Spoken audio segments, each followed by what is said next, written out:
Amados, vamos lá então. As viagens missionárias de Paulo, né? Muita gente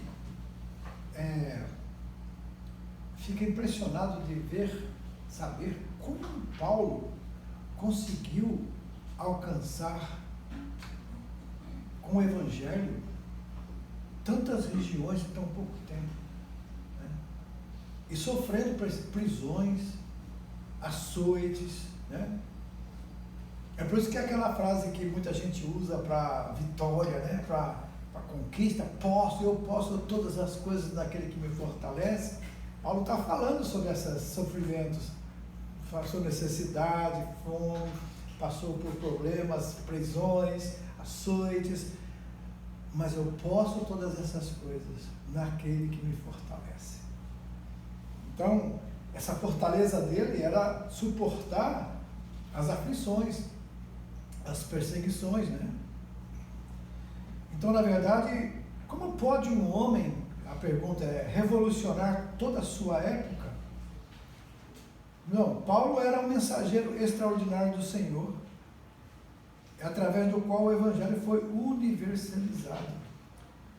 Então, na verdade, quando Jesus chamou Paulo pessoalmente e o instruiu, você sabe que Paulo, ele mesmo diz que ele não recebeu o ensinamento dos apóstolos. Ele foi instruído pelo próprio Jesus. Jesus deu o Evangelho para ele. Tanto é que ele fala, se alguém pregar outro Evangelho que não seja esse que eu estou vos entregando, seja anátema. Porque ele recebeu a instrução do próprio Jesus. E ele mudou, revolucionou a época dele. Ele pagou um preço por isso também, né? Foi preso muitas vezes, procuraram matá-lo, teve que descer por uma corda no muro para poder, porque queriam matá-lo. Os próprios judeus queriam matá-lo, né? A igreja, na verdade, começou a ser perseguida primeiro pelos judeus. E depois, então, é que foi pelos romanos, pelo governo. Porque o governo romano não se opunha à religião, desde que você também adorasse os deuses deles, né? E como o cristão, ele não adora outro Deus além de Deus, do Senhor, aí eles eram perseguidos. Entendeu? Porque hoje no mundo é assim também. Por isso que eles querem fazer, e tem muito crente que está gostando dessa ideia, né? De unir todas as religiões. Ninguém tentar mudar a religião do outro. Conviver, como chamam no ecumenismo, né? Ecumênico. Todas as religiões numa só. Eu, quando estive lá na Europa, na Suécia, e eu via os carros na rua com os símbolos de todas as religiões, assim como quem diz, né? Ecumenismo. Só que esses países da Europa estão todos corrompidos espiritualmente. A ideologia de gênero, tudo isso está devastando esses países. Perderam foram o berço da reforma protestante, foram esses países, né? Hoje estão corrompidos. Vamos lá. A primeira viagem, Antioquia da Síria. Bom, havia duas importantes cidades com o nome de Antioquia. Uma delas ficava na Síria e a outra na Psídia. Depois de Jerusalém, Antioquia da Síria era a cidade que mais estreitamente achava-se ligada à história do cristianismo primitivo. Ela foi fundada no ano 300 a.C.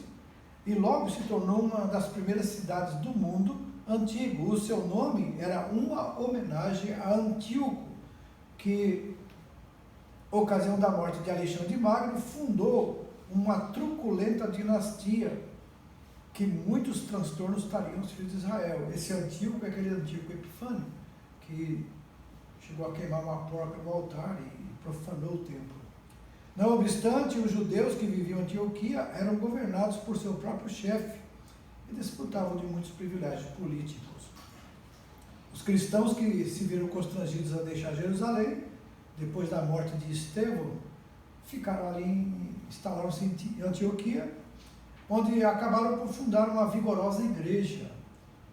Com o tempo, essa passou a distinguir-se por sua maioria de crentes gentios. E foi aqui que, pela primeira vez, os fiéis receberam o epíteto de cristãos, isso é, o nome, né? Cristãos. Ali foi chamado, que não era chamado de cristão, você segue o caminho, você é do Nazareno, mas cristão começou aqui, ok? Então, aqui também em Antioquia, o apóstolo Paulo desempenhou uma importante etapa do seu ministério e de onde, lá em Atos 13 você pode ver, partiu a sua primeira viagem missionária. Após o concílio de Jerusalém, retornou à cidade com as resoluções tomadas dos apóstolos anciãos, e da segunda viagem missionária também teria Antioquia como ponto de partida. Você olhar no mapa as viagens missionárias, aí atrás nós temos o mapa. Se você quiser olhar, tem todas as viagens missionárias de Paulo, onde ele percorreu no mapa. Atualmente, Antioquia não passa de uma modesta povoação, no entanto, será conhecida sempre como uma igreja missionária por excelência.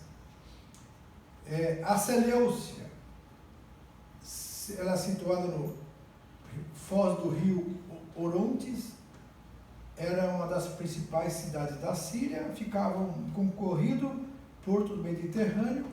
Paulo e Barnabé partiram desse porto, né, ao encetarem sua primeira viagem missionária, em Atos 13, versículo 4. O nome da cidade era uma homenagem a Seleuco Nicator.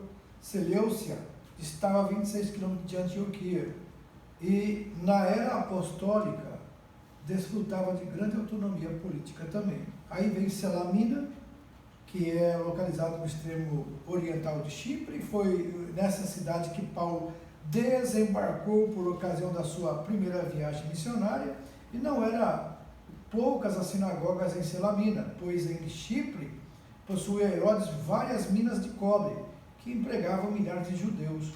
Com o tempo, a cidade veio a desaparecer, suas ruínas encontram-se nas proximidades da atual Famagusta. Né? Pafos era situado ao sudoeste de Chipre, abrigava um dos maiores santuários de Afrodite. Segundo a mitologia desse local, a deusa teria saído do mar. Os cultos à deusa eram marcados por irrefreável libertinagem. Até a sua tomada pelos romanos em 58 a.C., Pafos era governada por um sacerdote de Afrodite. Foi em Pafos que se deu o encontro de Paulo com o mágico Elimas, que, repreendido pelo apóstolo, veio a experimentar o peso da mão de Deus. Tendo em vista o que acontecera ao ilusionista, o procônsul romano Sérgio Paulo passou a crer na mensagem do Evangelho. E a partir de Pafos, Saulo de Tarso passou a ser conhecido como Paulo, né? Apóstolo e doutor dos gentios. A cidade atualmente chama-se Bafo, né? Pergue Perge, né? Era uma principal cidade da Panfilha, na Ásia Menor. Foi na cidade de Perge que o jovem João Marcos veio a separar-se de Paulo e Barnabé, retornando a Jerusalém. E tem a Antioquia de Psídia também. Tudo que restou de Antioquia de Psídia foram ruínas. Destaca-se um templo, um teatro, de uma igreja e de um imponente aqueduto. Tudo que restou, né? É isso aí. A pregação de Paulo na sinagoga dessa cidade levou muitos gentios a se converterem. Os judeus, porém, ficaram com ciúmes e começaram a mover uma grande perseguição contra o apóstolo, que se viu obrigado a dirigir-se a Icônio e depois a Listra. Voltando de Listra, dirigiu-se novamente a Antioquia, a fim de confirmar a fé dos novos convertidos. E Paulo muito sofreu aqui em Antioquia da Psídia, né? Icônio, capital da Licaônia. A cidade foi visitada por Paulo durante sua primeira viagem missionária. E Icônio estava situado no planalto da Licaônia, era bem no centro da Ásia Menor. Agora, estrategicamente missionária, né? Era uma cidade que foi usada porque tinha as vias, né? Os romanos construíram muitas vias e aí estavam também alguns lugares onde passavam as tropas, então era rapidez na locomoção. A cidade hoje chama-se Cônia. A cidade de Listra, muito citada em Atos também. Cidade de Licaônia também é localizada na província romana da Galácia, onde Paulo e Barnabé foram venerados como deuses e em seguida apedrejados pelo mesmo povo. Fora de muro da cidade encontrava-se o templo de Júpiter. Segundo a lenda, os deuses Júpiter e Mercúrio haviam séculos antes visitado a cidade em forma humana. Ao verem as maravilhas operadas pelos apóstolos, os cidadãos então imaginaram, mais uma vez, estavam recebendo a visita dos deuses.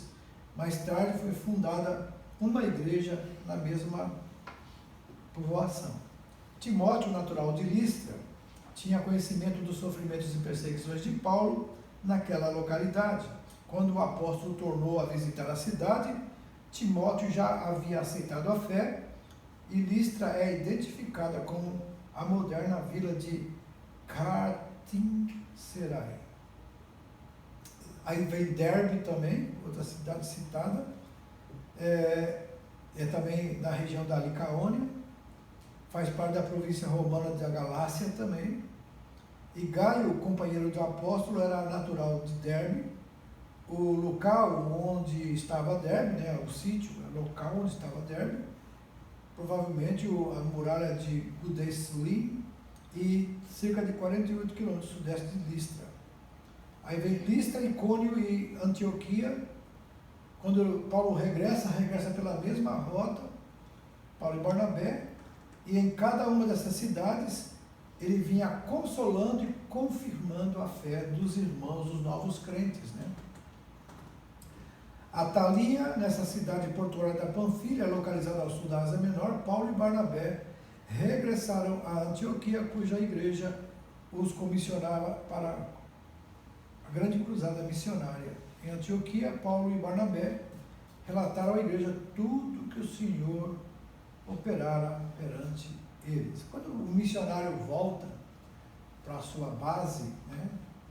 No caso, quando eu volto para a minha cidade, a minha igreja lá em São José dos Campos, quando a gente é chamado a pregar, a gente faz primeiro um relatório de todo o trabalho que a gente vem executando na região, e muitas pessoas que não têm ideia de como é, ficam impressionadas de ver como Deus age através da vida daqueles que são chamados por Deus. Quando a gente conta tanto do Japão, como também dos países que nós já trabalhamos, e eles ficam agradecidos a Deus, porque mandaram um missionário e o missionário está fazendo a obra de Deus aonde ele foi enviado, né? Então, vamos lá. 10:1, A2, B3, A4, A. Bom, aí vem a segunda viagem missionária. Ele dá continuidade à sua cruzada de evangelização, e nessa segunda empreitada o apóstolo parte novamente de onde? De Antioquia. E a essa altura já se tornaram notória com a mãe de todas as igrejas missionárias. Então, primeiro missionários a serem enviados foram dali dessa igreja. Antioquia da Síria, terminando o concílio apostólico de Jerusalém, Paulo retorna a Antioquia com as resoluções tomadas pelos apóstolos e anciãos acerca da postura dos gentios diante da lei judaica. É importante vocês lerem Atos capítulo 15, que ali ele trata sobre as coisas o que os gentios deveriam ou não observar das leis judaicas. Então, os judeus exigiam que os gentios que se convertiam seguissem todos os rituais mosaicos, né? A circuncisão, aquelas 606 divisão de leis que eles desdobraram os 10 mandamentos, né? E aí então foi feito, começou a haver murmúrios, e os gregos e os que estavam aceitando, os gentios, estavam com dificuldade de entrar nisso, e foi aí que Paulo chegou e falou sobre essa situação. Pedro também foi a favor e disse que eles mesmos não estavam conseguindo seguir, como é que eles exigir dos gentios que seguissem esses cerimoniais, né, da lei. Mas as verdades, por exemplo, guardar-se da corrupção do mundo, do sangue, da carne sufocada, né, da prostituição. Fora isso, ele disse que os gentios não precisam seguir os cerimoniais. Entendeu? Inclusive a guarda do sábado, que era uma exigência cerimonial da lei. E que os gentios agora... Tanto é que você pode ver que as reuniões da igreja primitiva era quando? No primeiro dia da semana. Qual o primeiro dia da semana? Qual o primeiro dia da semana? Domingo.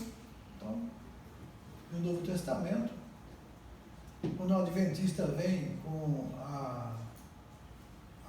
o argumento dele sobre o sábado, então a gente pode usar a própria Bíblia no Novo Testamento para mostrar para eles que as reuniões da igreja na época de Paulo e dos apóstolos eram feitas exatamente no primeiro dia da semana, que era o domingo. E lá no Velho Testamento fala do domingo também, né? Quando Jesus ressuscitou foi no domingo. E lá no Velho Testamento o sacerdote, ele que recebia os primeiros frutos do campo, trigo, do milho, ele ia diante do lugar santíssimo e agradecia a Deus pela colheita que viria, que seria 50 dias depois, no dia de Pentecostes, né? 49 dias depois do domingo da Páscoa.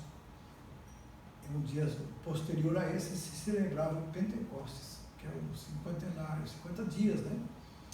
Da colheita, a festa das colheitas. E foi nessa aí que, por exemplo, Jesus ressuscita no domingo de Páscoa, e a colheita, né, os primeiros frutos, você pode ver que Jesus, em Mateus 27, 52, quando Jesus ressuscitou um grupo com ele. Então era aquilo do sacerdote. E 50 dias depois, a festa das colheitas, foi quando Pedro fez o primeiro sermão pentecostal. Quase 3.000 almas aceitaram Jesus. Exatamente como a Bíblia diz. Nós temos aí agora a cidade de Antíoquia da Síria, temos a de Tarso, né? Essa cidade de Tarso é a principal da Cilícia, na Ásia Menor. O Paulo era natural daqui, chamava Saulo de Tarso, né? Depois chamou Paulo de Tarso, era a terra natal dele. Atualmente essa cidade ela é uma aldeia sem muita importância. Derbe, Listra, Icônio e Antioquia.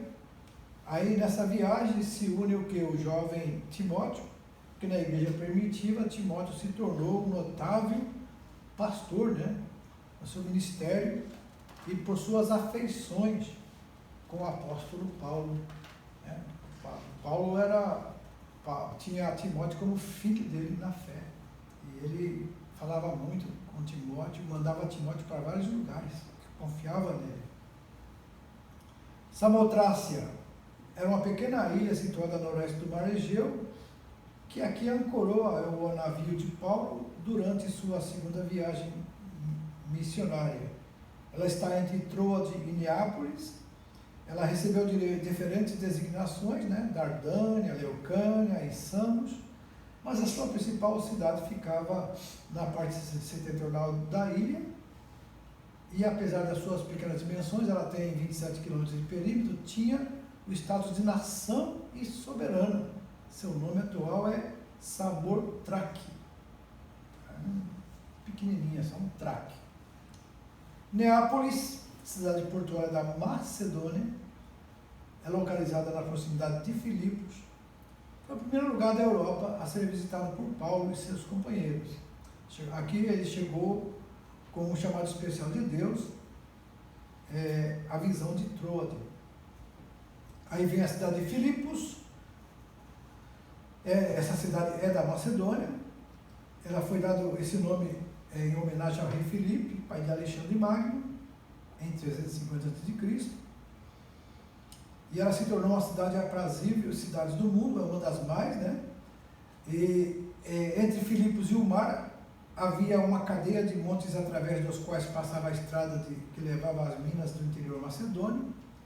E em Filipos, o que significa em grego pertencente a Filipo, o Evangelho de Cristo foi anunciado pelo apóstolo Paulo durante a sua segunda viagem missionária. Lídia e o carcereiro são as primícias do trabalho apostólico ali. Paulo esteve em Filipos por 2 vezes. A igreja foi estabelecida por muitos anos, pastoreada por Lucas, conforme assim infere nos antigos documentos, né? Não está na Bíblia, mas está nos antigos documentos. Os filipenses sempre manifestaram gratidão ao apóstolo por lhes haver anunciado o Evangelho de Cristo.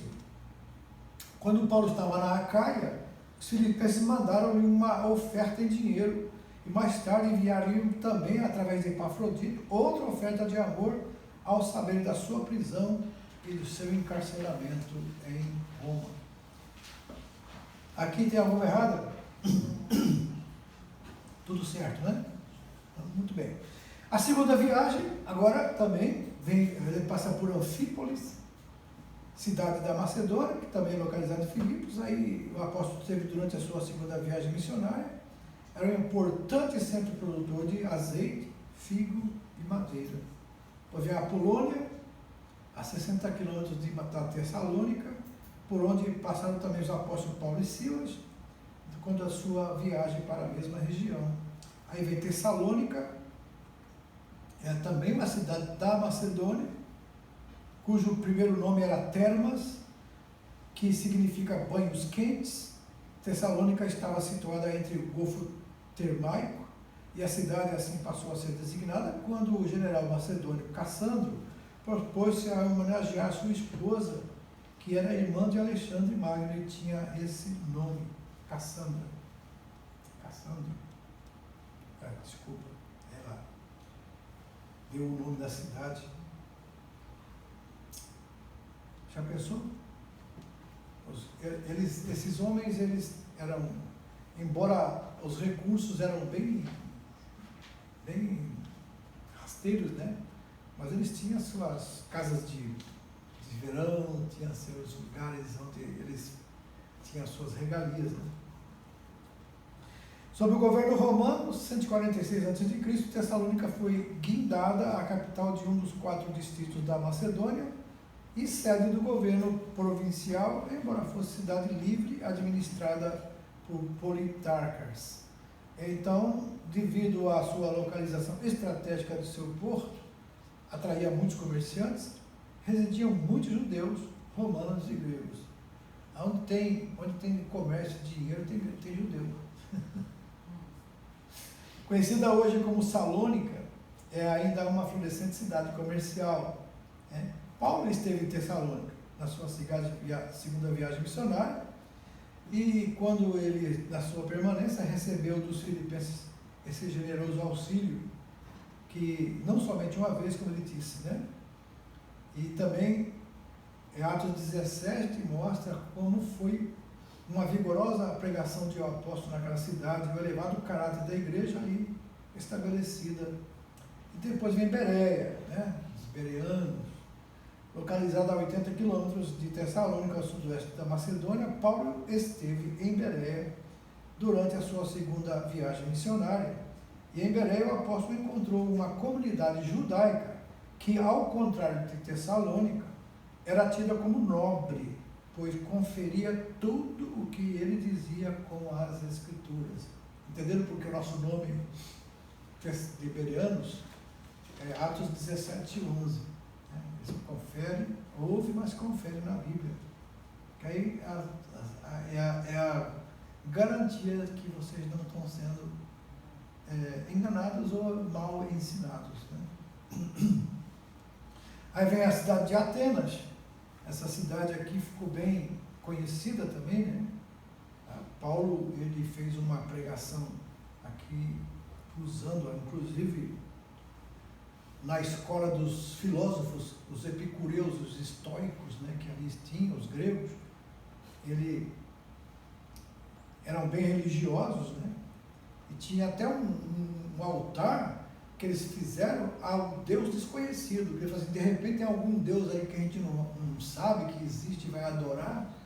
Então a gente adora também ao Deus desconhecido. Aí Paulo aproveitou essa abertura para falar que esse Deus desconhecido que eles estavam adorando era o Deus que criou todas as coisas, os céus e a terra, o único Deus. E aí falou sobre Jesus. E muita gente juntou para ouvir Paulo. Aí disse que até estava assim, porque os gregos eram assim, os filósofos. Eles ficavam reunidos na praça conversando.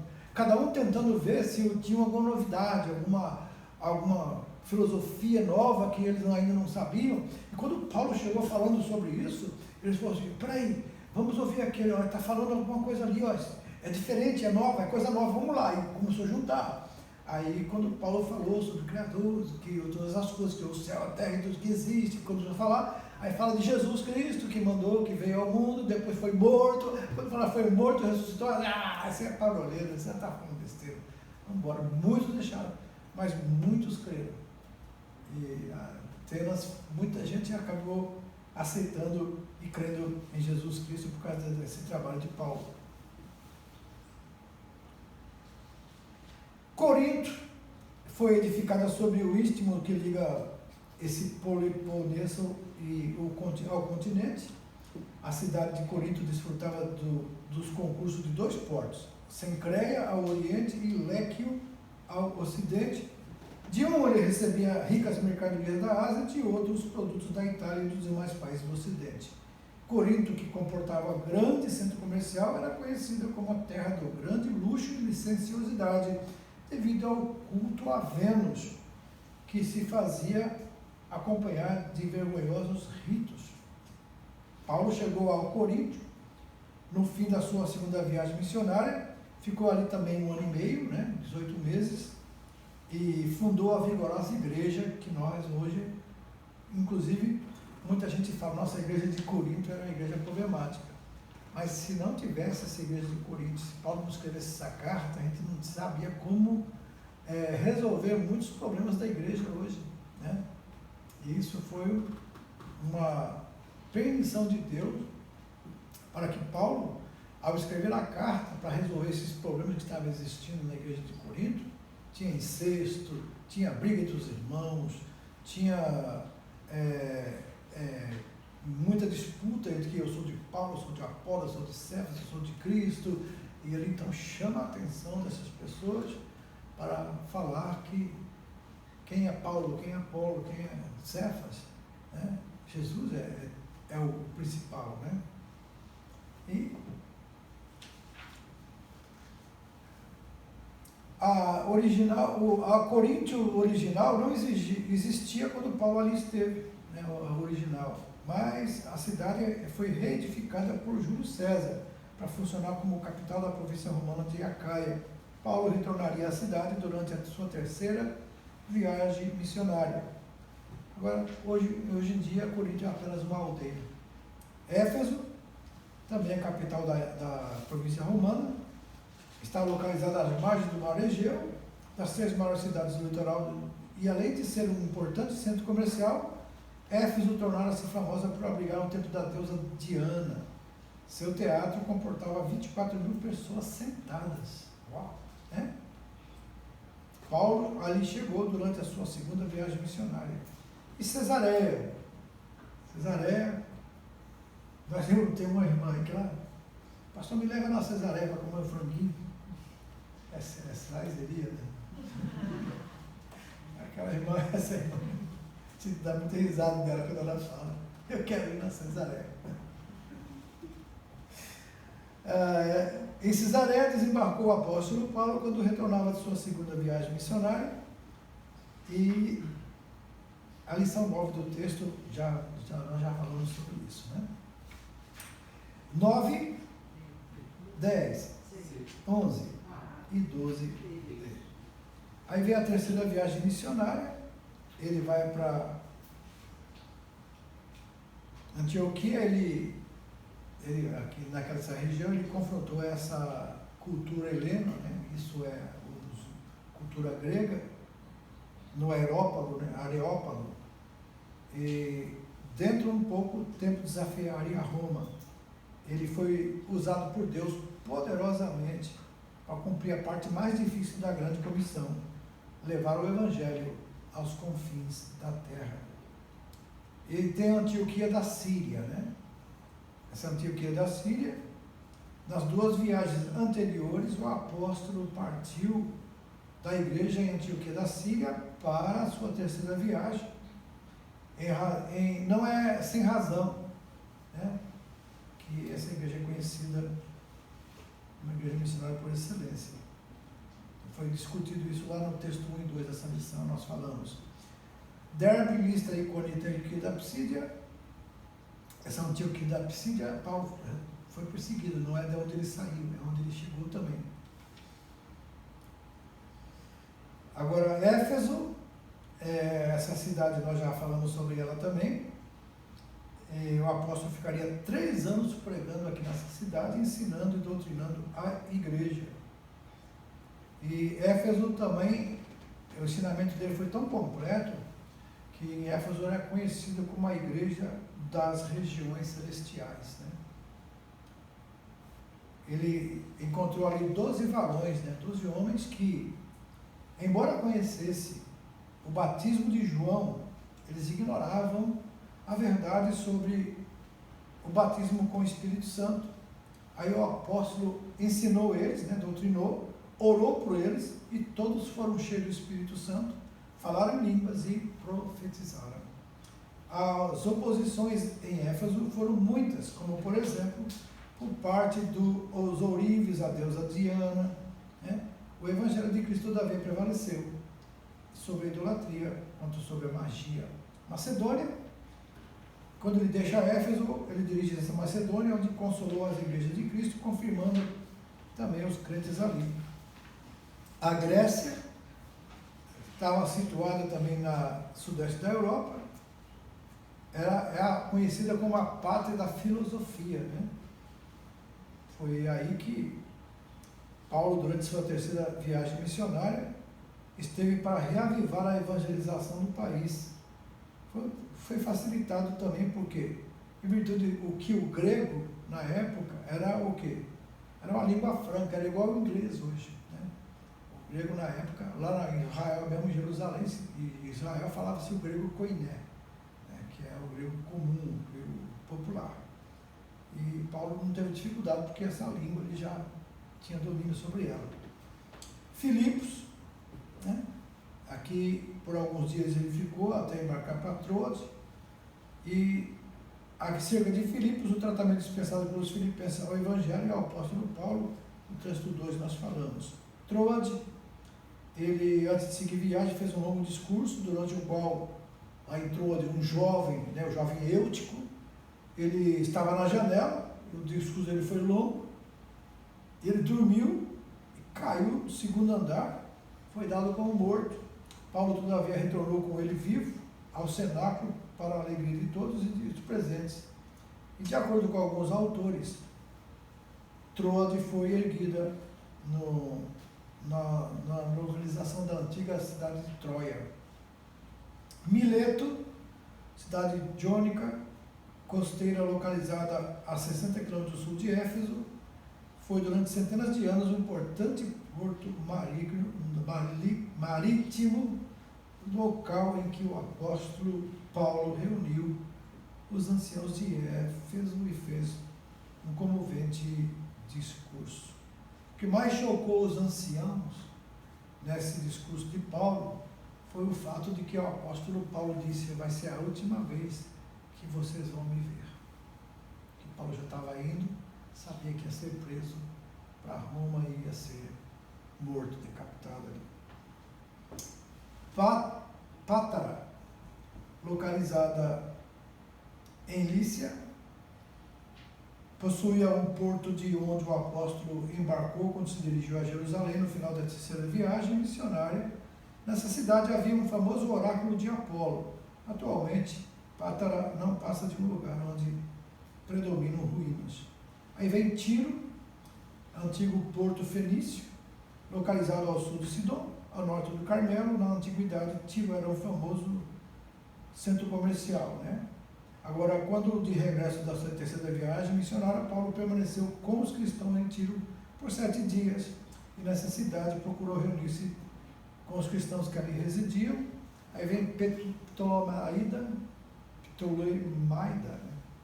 Cidade portuária da Palestina, onde Paulo desembarcou quando concluiu a sua terceira viagem missionária. Atualmente a cidade chama-se Acre. E aí Cesareia, Paulo ficou com a companhia do evangelista Filipe. Foi predito que em Jerusalém seria encarcerado, mas resoluto ele declarou: estou pronto a, não só para ser preso, mas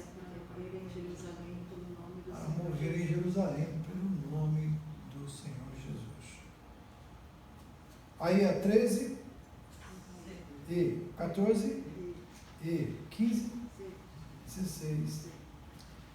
Aí depois Paulo viaja para Roma. Alguns escritores consideram que foi uma viagem missionária, outros, porém, dizem que não. Por isso que alguns falam que foi 3 viagens missionárias, outros falam que foi 4, porque essa viagem a Roma é encontrada também. Aí ele viaja, o percurso foi de 2.700 quilômetros. Embora prisioneiro, Paulo divulgou o Evangelho de Cristo entre seus companheiros de viagem nos portos, desembarcou e finalmente em Roma. Né? Nós temos história marcando muita coisa. Paulo, que ele era preso, os soldados, ele morava numa casa, não estava dentro de uma prisão. E os soldados ficavam tomando conta dele, a guarda pretoriana, né? Então todo mundo que vinha visitar ele, falava do Evangelho, falava de Jesus, e a guarda acabava se convertendo. Então, quando eles trocavam os soldados, os outros soldados vinham, ouviam Paulo falando do Evangelho, se convertia também. Ele falou assim que quase toda a guarda pretoriana foi salva, porque Paulo pregava e eles tinham que ouvir, tinha que guardar o prisioneiro. Aí Cesareia, depois Mirra, né? Bons Portos, Maltas, Siracusa, todo esse lugar que Paulo passou, tendo parado, né? Então veja bem que o navio ia parando nessas cidades, né? E para se reabastecer, pegar alimento, e nesse aí que Paulo acabava aproveitando, né? Puteoli e depois, por último, Roma. Né? E na cidade de Roma, lá em Atos 28, versículos 30 e 31, diz o quê? Por 2 anos, permaneceu Paulo na sua própria casa, que alugaram, onde recebia todos que o procuraram, pregando o reino de Deus, e com toda a intrepidez, sem impedimento algum, ensinava as coisas referentes ao Senhor Jesus Cristo. Então ele morava numa casa que ela alugou, né? E conforme o costume romano, Paulo esteve permanentemente algemado ao soldado que o vigiava. Embora preso, jamais ele não deixou de anunciar livremente. Então, o soldado tinha que ficar algemado com ele. Então, não tinha como não ouvir, né? Não dá nem para tapar o ouvido. E foi em Roma que ele foi executado devido às suas atividades missionárias e evangelísticas. O seu testemunho, porém, sobrevive e sobreviverá por toda a eternidade. Glória a Deus, né, amados? Então essa é a história da geografia bíblica que encerra com as viagens missionárias de Paulo. Nós temos aí então agora as perguntas finais.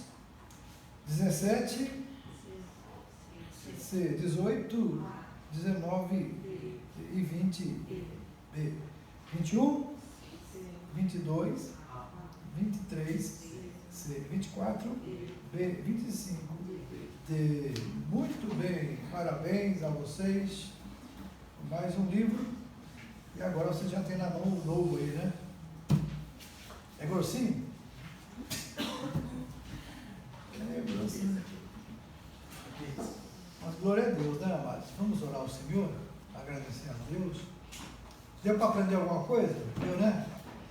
Nós aprendemos muito, inclusive, sobre nossa vida cristã.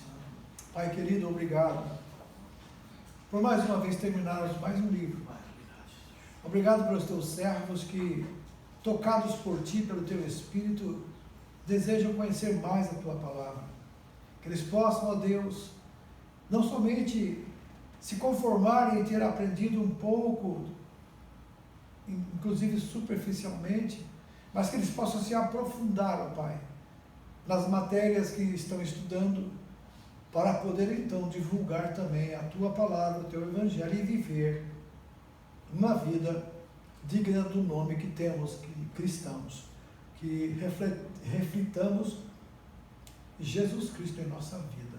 E é no nome desse Jesus que nós oramos e agradecemos. Amém.